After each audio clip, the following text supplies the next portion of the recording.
Alors pour ce cours de chimie de rentrée, nous allons donc démarrer le chapitre grand 4, donc dernier chapitre pour la chimie en solution aqueuse. Il restera ensuite un chapitre de cristallographie, donc oxydoréduction en solution aqueuse. Alors on va revoir bien sûr ensemble en quoi consiste l'oxydoréduction en solution aqueuse. Alors on parle d'oxydoréduction lorsque on a des réactions chimiques pour lesquelles on observe des échanges d'électrons entre deux espèces chimiques. Alors une sera donc ce qu'on appelle l'oxydant et l'autre espèce sera le réducteur. Alors l'oxydoréduction donc en chimie intervient dans tout ce qui est piles, batteries, électrolyse, corrosion. Donc la corrosion, vulgairement la roue ici sur la coque du bateau. Donc une pile électrochimique. Donc lorsqu'on produit de l'énergie électrique à partir effectivement de deux récipients avec des solutions chimiques, donc ça bien sûr on le détaillera. Cette énergie électrique fait donc tourner ici le petit moteur et l'hélice qui va avec.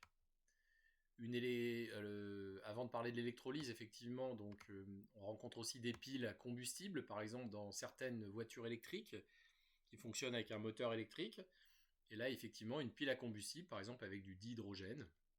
Donc ça, on en parlera aussi, bien sûr, en TD. Il y a aussi évidemment une batterie.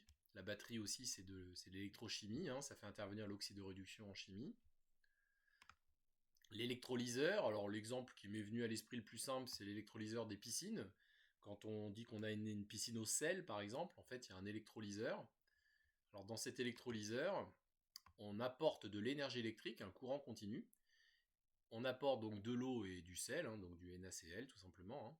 Et là, les réactions d'oxydoréduction vont pouvoir produire donc d'une part de la soude et du chlore actif sous forme d'acide hypochloreux HClO qui va pouvoir jouer le rôle du désinfectant pour détruire les bactéries, les algues. Et ensuite, sous l'effet des rayons UV, il y a recombinaison du sel. Donc en fait, on n'a pas besoin de remettre du sel. On en remet un tout petit peu de temps en temps, mais en tout cas, on n'a pas besoin d'en remettre beaucoup, puisqu'il n'y a aucune consommation de sel, en théorie, ni résidus, ni pollution. Donc ça, c'est pour l'électrolyse. Donc corrosion, électrolyse, pile, voilà, tous ces phénomènes rentrent dans le domaine de l'oxydoréduction. On parle aussi d'électrochimie. Alors évidemment, là, cette année, on va faire bien sûr des rappels de chimie du secondaire.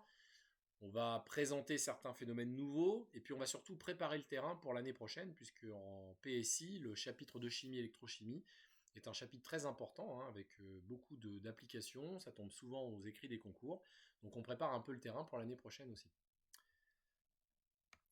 Alors, déjà, on a parlé d'échange d'électrons entre deux espèces chimiques en solution aqueuse, une qu'on appellera l'oxydant, l'autre qu'on appellera le réducteur, donc c'est ce qu'on appelle l'oxydoréduction.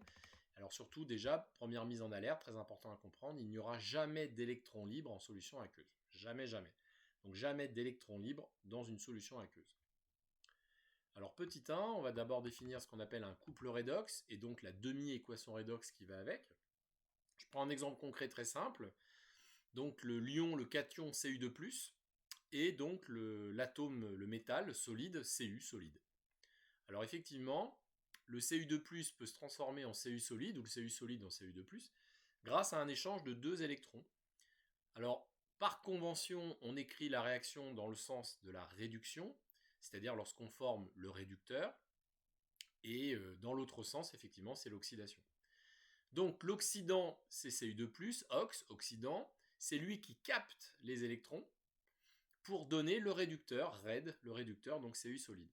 Donc dans le sens de la formation du réducteur, on parle de réduction, dans le sens de la formation de l'oxydant, on parle d'oxydation. On a mis un égal, car les deux réactions, bien sûr, peuvent se faire dans les deux sens.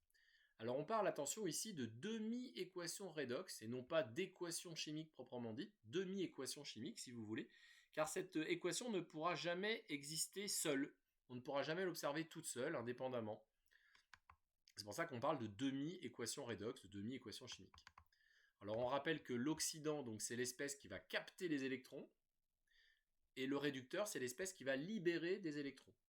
Donc de manière générale, en chimie, notamment en solution aqueuse, l'espèce oxydante, c'est l'espèce qui va capter des électrons, et l'espèce réductrice, c'est l'espèce qui va libérer, céder des électrons. Alors, comme vous l'avez compris, il y a donc dans cette demi-équation redox deux espèces chimiques qui vont être couplées par cette demi-équation redox et les électrons qui sont échangés. On parle de couple oxydant-réducteur. On a vu un couple acide-base qui était couplé par la réaction d'acidité avec libération donc d'un proton H+, ou H3O+, en solution aqueuse. Là, il y a une espèce d'analogie, hein. On va parler de couple oxydo-réducteur, donc oxydant-réducteur, couplé par la demi-équation redox. Alors par convention, on écrit l'oxydant au-dessus du slash et le réducteur en dessous du slash. On verra que cette convention est importante pour la fin du chapitre sur les diagrammes potentiels pH. On parle de couple redox, de couple oxydant-réducteur, de couple ox-red, et l'oxydant sera toujours au-dessus du slash. Et ce couple, effectivement, il est défini, il est lié par une demi-équation redox. Alors bien sûr, il y a d'autres exemples, hein, de nombreux couples oxydo-réducteurs. Alors par exemple, entre H+, et H2 gazeux. On met un petit G ici pour préciser que c'est bien une espèce qui est gazeuse. Donc là, effectivement, ce sont les ions H+, qui vont capter les électrons, donc c'est l'oxydant, pour donner le réducteur, le H2 gazeux. On parle du couple H+, H2 gazeux. Donc on peut avoir un couple redox, un couple oxydoréducteur avec un ion et un gaz. Alors, il est très important ce couple puisqu'il fait intervenir les ions H+, en solution aqueuse, et ça, c'est ce qu'on appelle la formation, l'intervention de l'eau oxydante. Donc c'est un oxydant, hein, et on dit en fait c'est le solvant qui intervient ici sous sa forme H+. Je vous rappelle que par l'autoprotolyse de l'eau, donc H2O est à l'équilibre avec H+, et H-, H3O+, si vous préférez, et H-. Donc en effet, on parle d'eau oxydante, donc H2O, H3O+, H+, tout ça c'est le même effet oxydoréducteur, on parle de la forme oxydante de l'eau, donc du solvant. Il y a un autre couple oxydoréducteur important, c'est avec O2, justement le dioxygène, qui est un oxydant, c'est d'ailleurs lui qui a donné son nom à la forme oxydante, qui va effectivement donc être couplé avec H2O, H2OL liquide, hein, le solvant.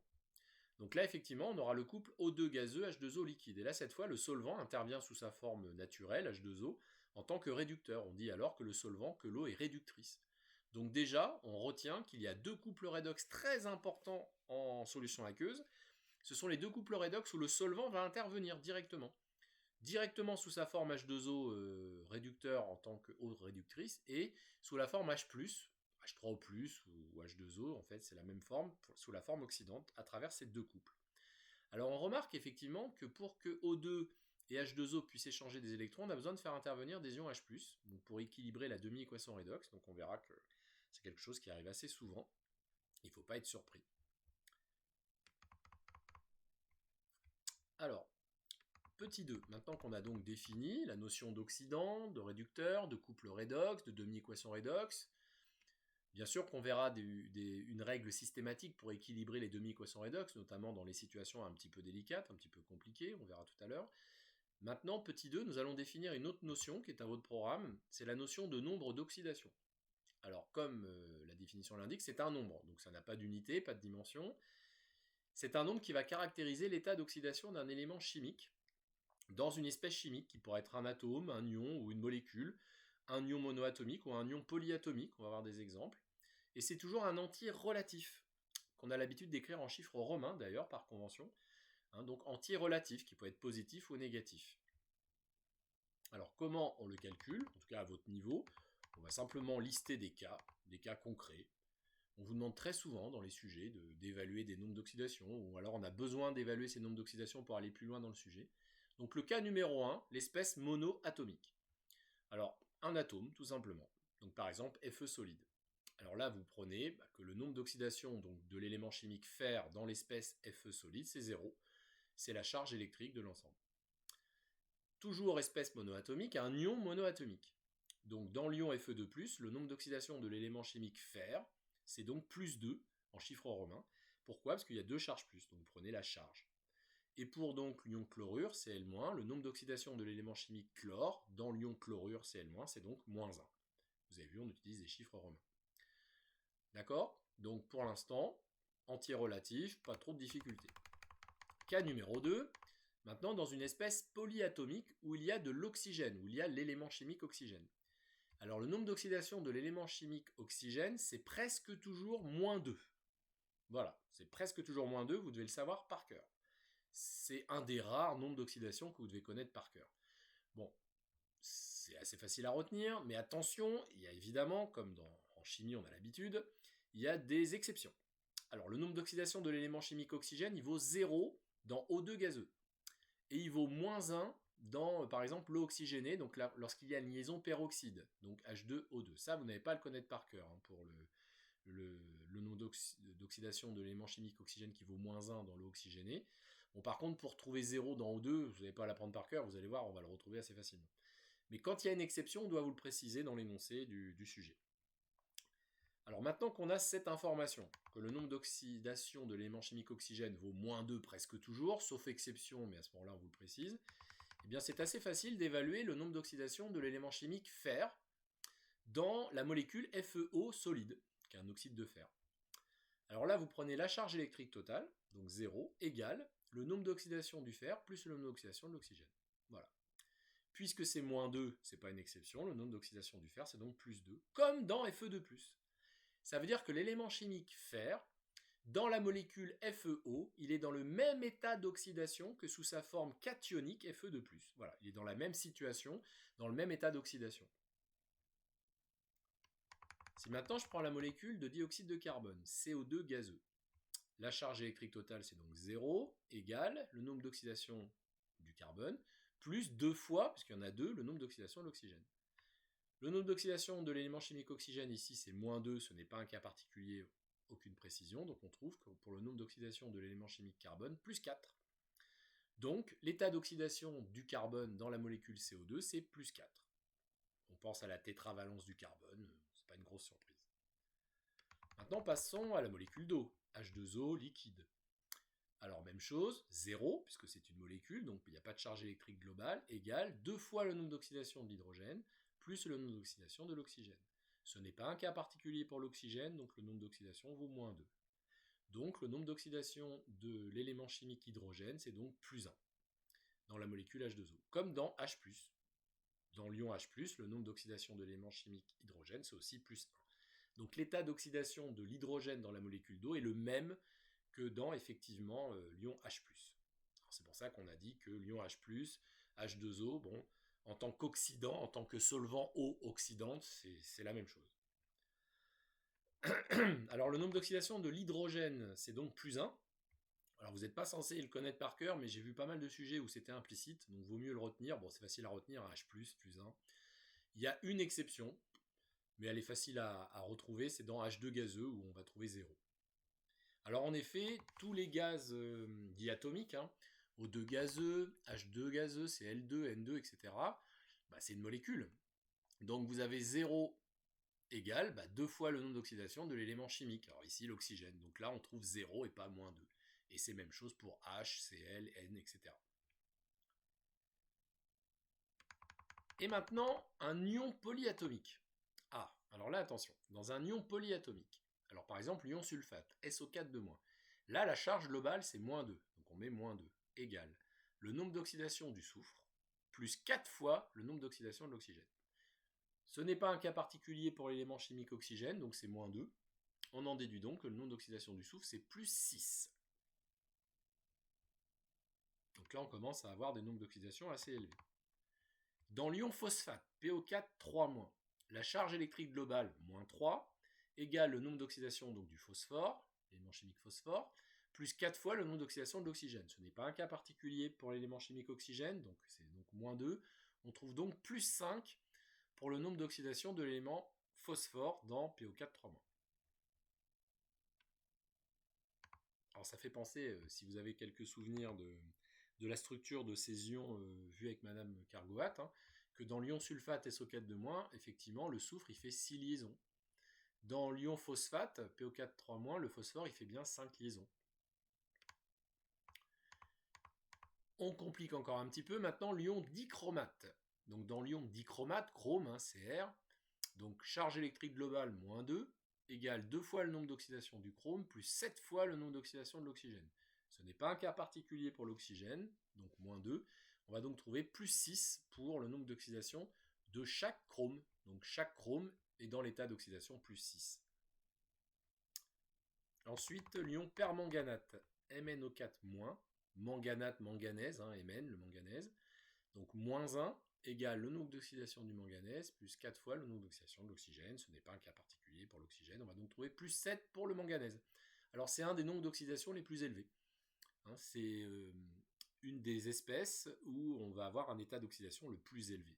Donc la plus forte tendance effectivement à capter des électrons. Donc c'est un oxydant qui va être assez puissant, le permanganate. On passe à des cas particuliers, alors je ne peux pas vous les cacher, hein, puisque l'année prochaine on verra ces cas-là dans certains sujets de concours, donc de temps en temps il faut savoir réagir. Si je prends la molécule Fe3O4, c'est une molécule, donc j'ai 0 pour la charge électrique globale, donc 3 fois le nombre d'oxydation du fer, plus 4 fois le nombre d'oxydation de l'oxygène.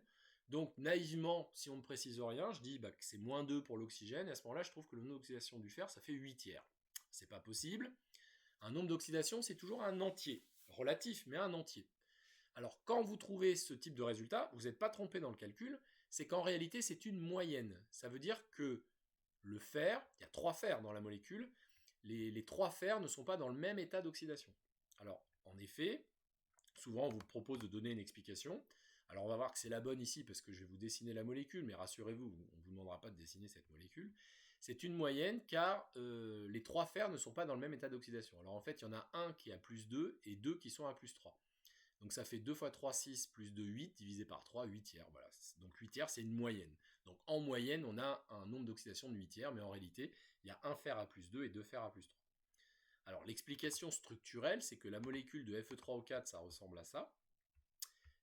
Vous avez les oxygènes qui sont à moins 2 en nombre d'oxydation, donc il n'y a pas de cas particulier pour les 4 oxygènes. Et en effet, on voit bien que les 2 fers ici ne sont pas dans la même situation, dans le même contexte, avec le même environnement que le fer qui est au milieu. Et celui-là, effectivement, il est à plus 2 d'état d'oxydation, nombre d'oxydation, et ces deux-là vont être à plus 3. On voit bien qu'ils ne sont pas dans la même situation. On voit bien que ce fer-là, il fait 1, 2, 3 liaisons, et ce fer-là, il fait 2 liaisons. Donc on n'est pas du tout dans la même situation.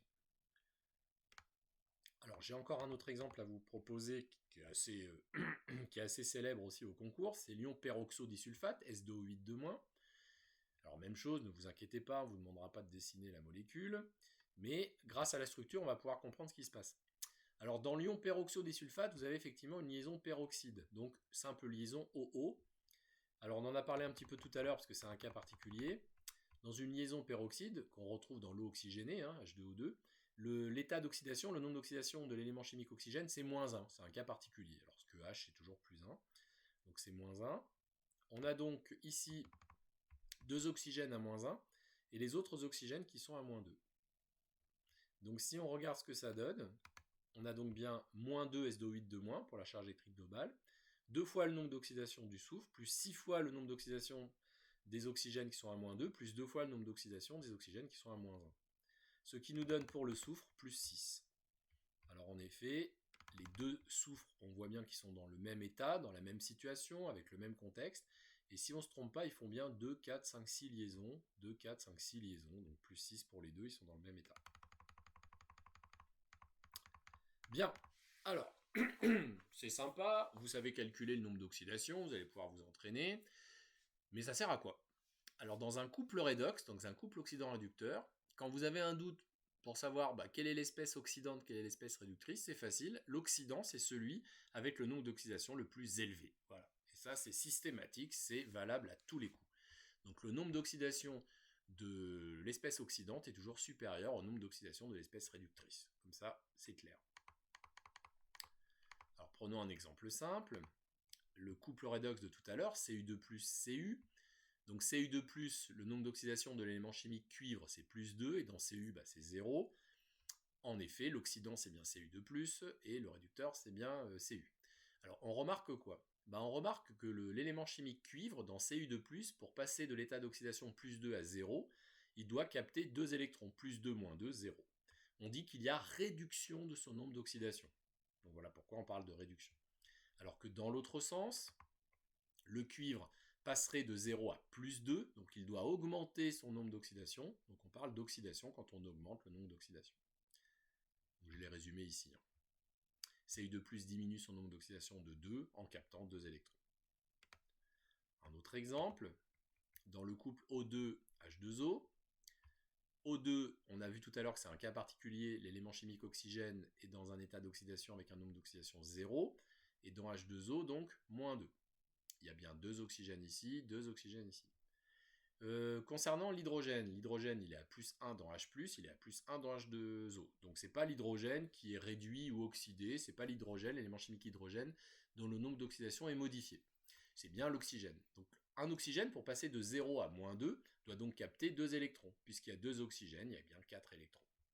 Donc un oxygène diminue son nombre d'oxydation de 2 en captant 2 électrons, c'est bien la réduction.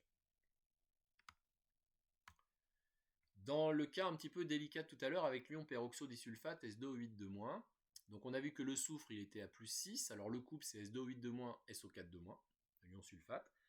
Donc SO8- plus 2 électrons qui donnent 2 SO4-. Un peu de patience, on va voir bien sûr comment équilibrer les demi-équations redox. Dans SO4-, vous allez pouvoir le vérifier, mais je crois qu'on l'a fait tout à l'heure, c'était bien +6 pour le soufre. On a vu que c'était +6 pour les deux soufres ici aussi, donc c'est pas l'élément chimique soufre ici qui va capter des électrons, qui va changer son état d'oxydation, qui va être réduit ou oxydé. C'est bien l'oxygène, car dans SO8-, il y a 6 oxygènes à -2 et 2 oxygènes à -1, alors que dans SO4-, ils sont tous à -2. Ça veut dire que globalement, il y a 2 oxygènes qui passent de -1 à -2, et qui doivent donc, pour un oxygène, diminuer son nombre d'oxydation ou capter un électron. Donc 2 oxygènes qui passent de -1 à -2, donc 2 électrons. Voilà.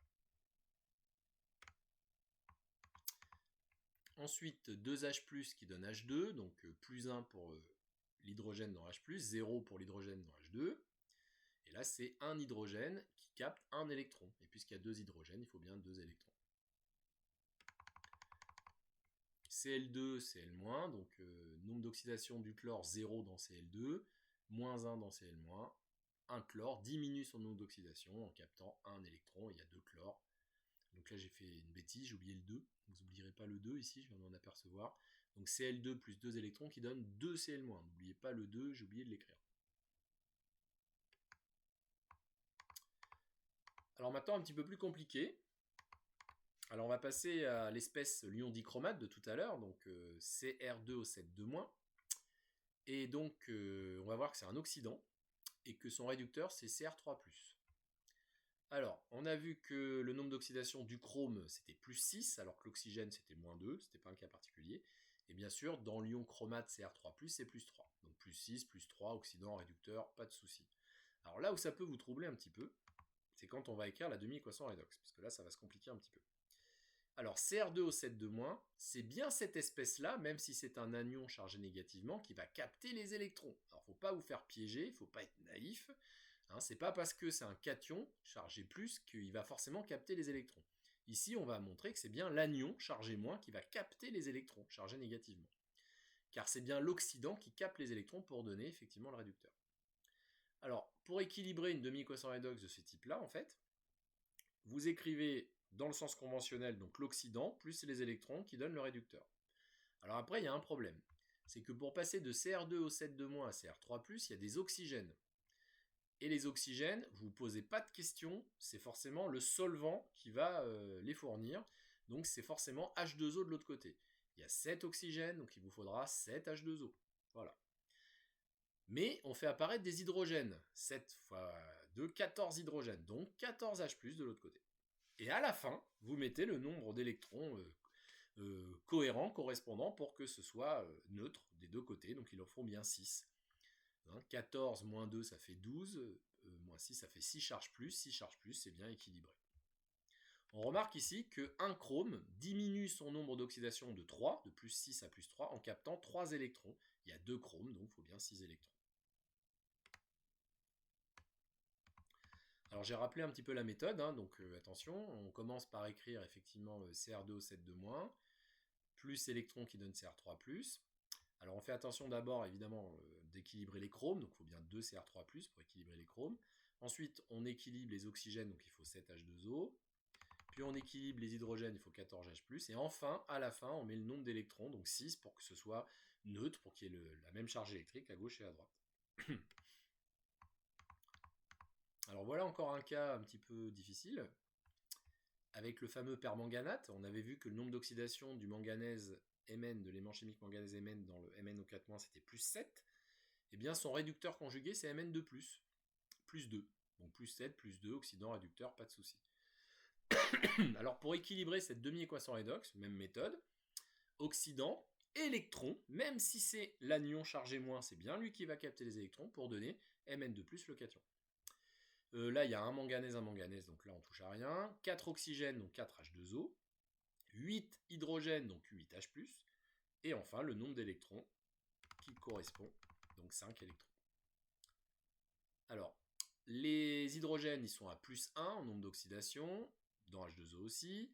Les oxygènes, ils sont à -2 dans l'eau aussi, donc c'est pas ni l'élément chimique hydrogène, ni l'élément chimique oxygène qui subit une réduction, c'est bien l'élément chimique manganèse qui passe de +7 à +2, donc il a bien besoin de capter 5 électrons.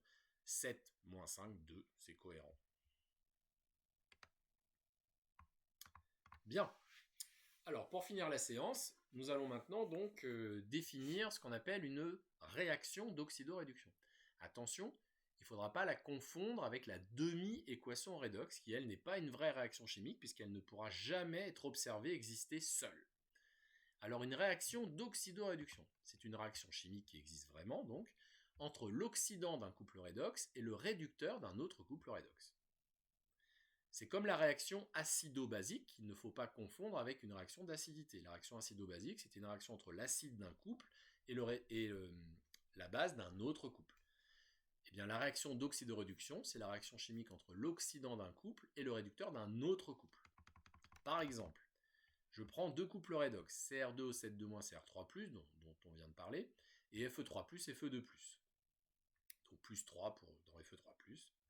Bien, alors comment faire pour savoir quelle est la réaction spontanée qui va se produire? Est-ce que c'est entre Cr2O7 et Fe2+, ou est-ce que c'est entre Cr3+, et Fe3+? Il y a deux possibilités. Or, de manière spontanée, thermodynamiquement favorisée, il n'y en a qu'une qui est possible. Alors pour pouvoir le savoir, on va vous donner un indice, une caractéristique pour chaque couple redox, pour pouvoir les classer. C'est ce qu'on appelle ici le potentiel standard du couple redox, le E0. Alors le 0 ici est en exposant, c'est parce que c'est standard, on en parlera beaucoup en deuxième année, et c'est en volts, donc c'est un potentiel électrique, une différence de potentiel, c'est une tension, ça donne des volts, donc c'est bien en volts, ça a bien une unité, on verra pas aujourd'hui, mais lors d'une autre séance, comment on peut mesurer expérimentalement ces potentiels standards. Alors en effet, pour chaque couple redox, il va exister un code génétique, une carte d'identité, enfin une caractéristique qu'on appelle son potentiel standard. Alors en acide-base, c'était le K ou le pK du couple acide-base. Et bien là, c'est une grandeur avec une unité, le volt, potentiel standard du couple redox. Alors pour le couple Cr2O7 Cr3+, c'est 1,33 volts. Et pour le couple Fe3+, Fe2+, c'est 0,77 volts. Donc sur une échelle de potentiel standard, voilà, vous mettez le couple qui est le plus élevé. Alors on met les oxydants à gauche, les réducteurs à droite. Et plus le potentiel standard est élevé, plus l'oxydant est fort. Plus le potentiel standard diminue, plus le réducteur est fort. Force des oxydants vers le haut, force des réducteurs vers le bas. Ça veut dire que sans aucune ambiguïté, l'oxydant le plus fort des deux, entre Cr2O7 et Fe3+, c'est bien Cr2O7, et le réducteur le plus fort des deux, entre Cr3+, et Fe2+, c'est Fe2+. Donc spontanément, thermodynamiquement, ce qui est favorisé, c'est une réaction entre Cr2O7 et Fe2+. Voilà, vous êtes sûr de ne pas vous tromper. Donc la réaction spontanée est entre l'oxydant le plus fort et le réducteur le plus fort. Alors maintenant, comment écrire cette réaction d'oxydoréduction? Alors on écrit les deux demi-équations redox. Alors, celle qui fait intervenir l'oxydant en tant que réactif, on l'écrit dans le sens de la réduction. Et celle qui fait intervenir le réducteur, eh bien, on l'écrit dans le sens de l'oxydation. Donc c'est bien Cr2O7 qui va réagir avec Fe2+. Donc là, on l'écrit dans le sens de l'oxydation. Ensuite, on regarde le nombre d'électrons. Donc là, il y a 6 électrons, là, il y a un seul électron. Alors en effet, lors d'une réaction d'oxydoréduction entre un oxydant et un réducteur, il va y avoir un échange d'électrons entre cet oxydant et ce réducteur. Mais globalement, on aura le même nombre d'électrons échangés. De toute façon, les électrons ils ne pourront jamais s'échapper, être libérés dans la solution aqueuse. Donc il faut multiplier par 6 celle-ci pour avoir 6 électrons, 6 électrons. Et une fois que vous avez le même nombre d'électrons des deux côtés, vous faites la somme, membre à membre. Et vous avez donc, alors une réaction une réduction et une oxydation se produisent donc simultanément avec échange du même nombre d'électrons. Ici c'est 6 électrons. avec l'écriture qu'on a choisie. Donc il n'y a plus d'électrons dans le bilan, dans l'équation chimique bilan, on a donc 14H+, plus Cr2, plus 6Fe2+, égale 2Cr3+, plus 7H2O, plus 6Fe3+. Donc ça peut devenir assez compliqué au niveau des coefficients stoichiométriques. C'est pour ça qu'il faut bien respecter la règle, la technique que je viens de vous donner pour écrire correctement une réaction d'oxydoréduction. Et les électrons, ils ont disparu, et c'est normal. Jamais d'électrons dans le bilan, donc dans une réaction d'oxydoréduction. Ce n'est pas possible, jamais d'électrons. Si on fait une petite analyse rapide, pour l'élément chimique hydrogène, on passe de +1 à +1, donc c'est pas l'élément chimique hydrogène qui subit une réduction ou une oxydation. Pour l'oxygène, on passe de -2 à -2, non plus. Le chrome, on passe de +6 à +3, donc là en effet, on a bien le chrome qui subit une réduction, et le fer, il passe de +2 à +3, donc lui il subit bien une oxydation. Il y a donc bien un oxydant qui se réduit et un réducteur qui s'oxyde. Alors on verra un peu plus tard au cours des séances comment on peut déterminer la constante d'équilibre, qui n'a pas de nom particulier, on parlera donc de K0, la constante d'équilibre de cet équilibre chimique d'oxydoréduction. Donc vous admettez pour aujourd'hui, admis pour l'instant, que c'est 10 puissance le E0 du couple avec l'oxydant, moins le E0 du couple avec le réducteur sur 0,06, fois 6, le nombre d'électrons échangés. Bon, rassurez-vous, pour l'instant cette formule elle n'est pas à prendre. On verra comment la redémontrer, comment la retrouver. Et avec les E0 que je vous ai fournis, on trouverait ici 10 puissance 56. Voilà. Donc c'est énorme, cette réaction est évidemment très favorisée thermodynamiquement, quasi totale thermodynamiquement. Mais alors après, méfiance, on verra qu'il peut y avoir des problèmes de cinétique. Donc plus K0 est grand, plus la réaction est favorisée. Donc plus l'écart entre les E0 des couples est grand, plus la réaction est favorisée. Mais attention à la cinétique, c'est-à-dire qu'on verra l'année prochaine en électrochimie, notamment dans certains électrolyseurs ou dans certaines piles, qu'on peut avoir des réactions avec des K0 énormes et des réactions qui sont très très lentes cinétiquement, qui peuvent même être infiniment lentes. Donc on parlera de ça l'année prochaine. Alors maintenant, si on passe à un autre exemple avec le permanganate, MnO4-, Mn2+, et O2H2O. Alors même chose.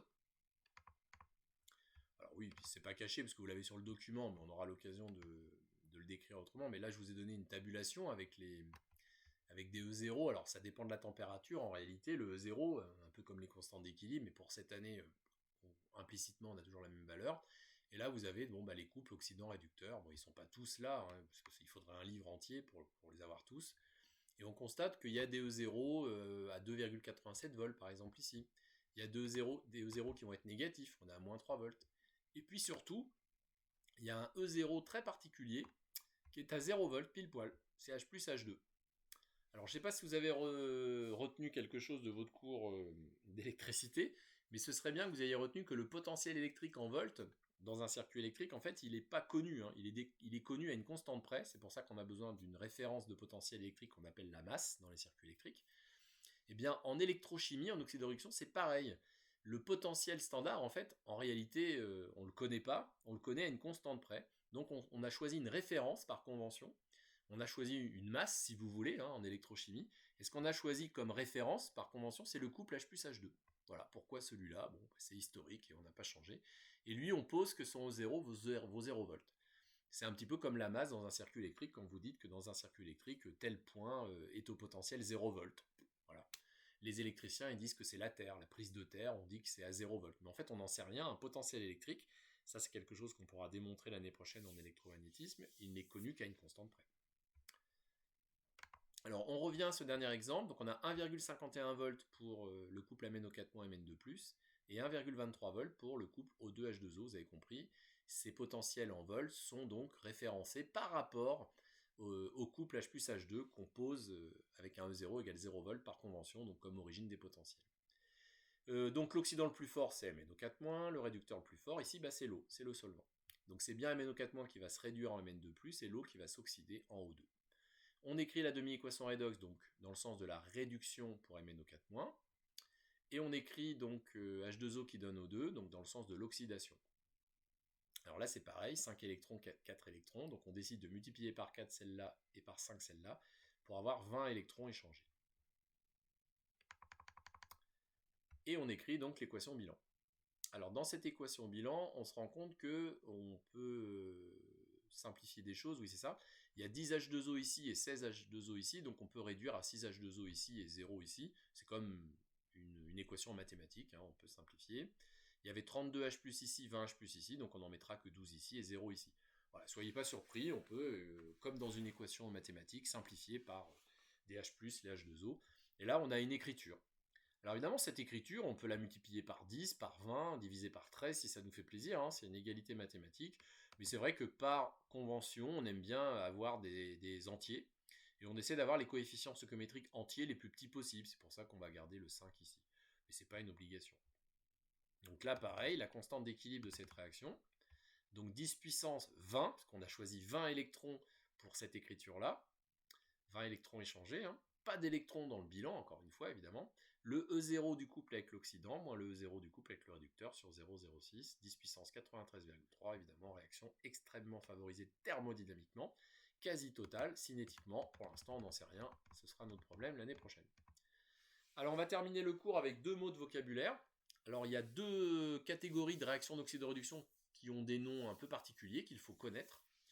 Donc d'abord la médiamutation. Alors c'est lorsqu'il y a un seul produit de réaction. C'est-à-dire que dans la réaction d'oxydoréduction, on se retrouve avec un seul produit de réaction. Alors un exemple concret, le couple Fe3+, Fe2+, et Fe2+, Fe. 0,77 volts, moins 0,44 volts, donc oxydant le plus fort Fe3+, réducteur le plus fort, Fe solide. Et par contre, on constate que là, le réducteur conjugué Fe2+, l'oxydant conjugué Fe2+, c'est le même. On écrit les demi-équations redox, on va échanger le même nombre d'électrons, donc 2, j'ai multiplié celle-là par 2, et on va obtenir donc cette écriture-là. Donc 2 Fe3+, plus Fe solide donne 3 Fe2+, un seul produit. Alors en effet, ça veut dire que Fe2+, est à la fois dans 2 couples, donc joue le rôle de réducteur dans ce couple-là et d'oxydant dans celui-là. On appelle ça une espèce amphotère, comme pour les acides bases. On dit que c'est un amphotère pour l'oxydoréduction. On parle de médiamutation, effectivement, lorsqu'on a un seul produit dans la réaction d'oxydoréduction. Donc 2 couples redox, un oxydant et un réducteur, qui au final ne donnent qu'une seule espèce. On parle de médiamutation. La constante d'équilibre se calcule comme les autres, hein, 10 puissance 2 parce qu'il y a 2 électrons, le E0 du couple fournissant l'oxydant le plus fort, moins le E0 du couple fournissant le réducteur le plus fort sur 0,06, 10 puissance 40,3, réaction quasi totale là aussi. Maintenant, autre mot de vocabulaire, la dismutation. Alors la dismutation, c'est le contraire. C'est lorsqu'en fait, on va avoir un seul réactif qui réagit avec lui-même. Donc en fait, c'est une espèce qui réagit avec elle-même, ça veut dire qu'elle est instable thermodynamiquement. C'est-à-dire qu'on est censé ne jamais l'observer stable thermodynamiquement, puisqu'elle auto-réagit avec elle-même. Alors, un exemple bien connu, c'est l'eau oxygénée. Alors en effet, hein, si vous avez de l'eau oxygénée chez vous, regardez bien la date de conservation, parce que souvent, ça ne se conserve pas très très longtemps. Alors bien sûr, la cinétique n'est pas très très rapide, donc ça peut se conserver plusieurs semaines, voire plusieurs mois à basse température. Mais en tout cas, c'est une espèce qu'on ne pourra pas conserver éternellement, puisque ce n'est pas une espèce stable thermodynamiquement. Donc l'eau oxygénée, c'est H2O2. Elle intervient dans le couple H2O2-H2O avec 1,77 volts pour son E0. On a vu que l'oxygène était à moins 1 en nombre d'oxydation et moins 2 dans H2O. Le hydrogène, lui, était à plus 1. L'oxygène est à 0 dans O2 et est à moins 1 dans H2O2. C'est un cas particulier avec la liaison peroxyde. 0,68 volts. Donc l'oxydant le plus fort, H2O2. Le réducteur le plus fort, H2O2. Et oui, lui-même. Donc c'est à la fois l'oxydant le plus fort et le réducteur le plus fort. Donc on dit que cette espèce est instable thermodynamiquement en solution aqueuse. Je répète, attention, cinétiquement, on pourra quand même l'observer un certain temps. On dit que l'espèce va se dismuter. Et sa cinétique, elle dépend beaucoup de la température. Donc si vous êtes à très très basse température, c'est comme pour les vaccins, vous allez quand même pouvoir conserver effectivement l'eau oxygénée un certain temps. Mais thermodynamiquement, c'est pas stable. Donc H2O2 plus 2H+, plus 2 électrons qui donnent 2 H2O. Donc là, c'est H2O2 qui joue le rôle de l'oxydant. Et puis H2O2 qui joue le rôle de réducteur dans l'autre couple. Donc là, il y a 2 électrons, il n'y a pas besoin de multiplier par quoi que ce soit. Et on obtient directement 2 H2O2 qui donne O2 plus 2 H2O. C'est la réaction de dismutation de l'eau oxygénée. Donc l'eau oxygénée se décompose spontanément, thermodynamiquement, en dioxygène et en eau. Donc si vous avez de l'eau oxygénée depuis, je sais pas, une année par exemple, dans votre armoire à pharmacie, c'est clair que c'est plus que de l'eau et puis du dioxygène qui est dissous ou du dioxygène qui est parti dans l'air. La constante d'équilibre se calcule comme d'habitude, 10 puissance 2, parce qu'il y a 2 électrons, le E0 du couple qui fournit l'oxydant le plus fort, moins le E0 du couple qui fournit le réducteur le plus fort sur 0,06, 10 puissance 36,3. Cette réaction est totale, hein, donc la dismutation, elle est très favorisée, mais cinétiquement, elle peut prendre du temps, notamment si on est à basse température. Voilà, on dit aussi que c'est une espèce amphotère, évidemment, H2O2, hein, puisqu'elle intervient en tant qu'oxydant et réducteur dans deux couples différents. Donc voilà pour le cours d'aujourd'hui.